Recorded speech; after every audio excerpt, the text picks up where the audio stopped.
What's multiculturalism? Now, I'm going to take us back to the basics of how I see multiculturalism again after all of the years of experience in my field. I'm not going to go through this slide or the next or the one after that because I strongly recommend that you read my LinkedIn articles. I've added a link at the bottom of this video. The slide looks busy, but it's not as busy as the next slide. And all I really want to highlight is that the prefix multi means lots of. Australia is a multicultural society with lots of cultures.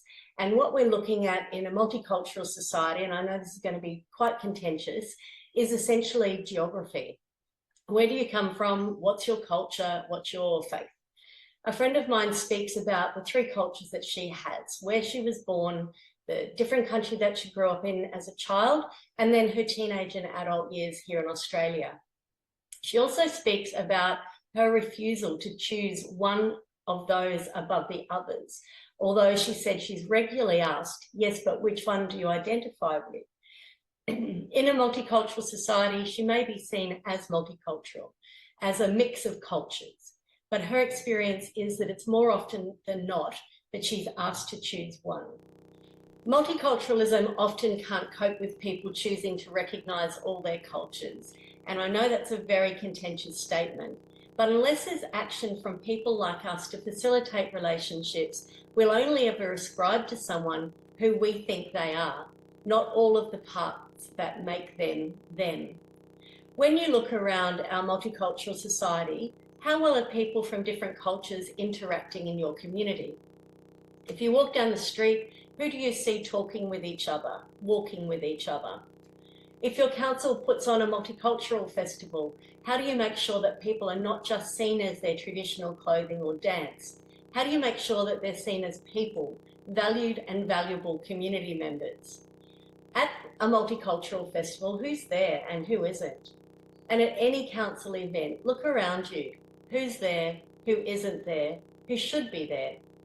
If you don't see people of different cultures and or faiths attending or interacting, you're living in a multicultural society. And without interaction, with people being side by side and not interacting, how will Australia sustain its current level of inclusivity and inclusion? If your council doesn't yet have a multicultural policy or strategy or framework, or you're about to write one or update one, please create your next one as an intercultural strategy. If you do have a multicultural policy or strategy, add some intercultural impacts to your action plan. If you have the chance to influence strategies for other units or departments in your council, help them to write intercultural actions that will make your job of inclusion and cohesion much easier. If you'd like a copy of these slides, or you have any questions or comments, or you'd like to talk about how we can help, please contact me. I do ask that you attribute models, texts and statements to me if you're using any of this work. Thanks for watching. You're welcome to link with me on LinkedIn, and please read my LinkedIn articles so you have a more comprehensive understanding of the thoughts and models that are behind this presentation. Thanks once again.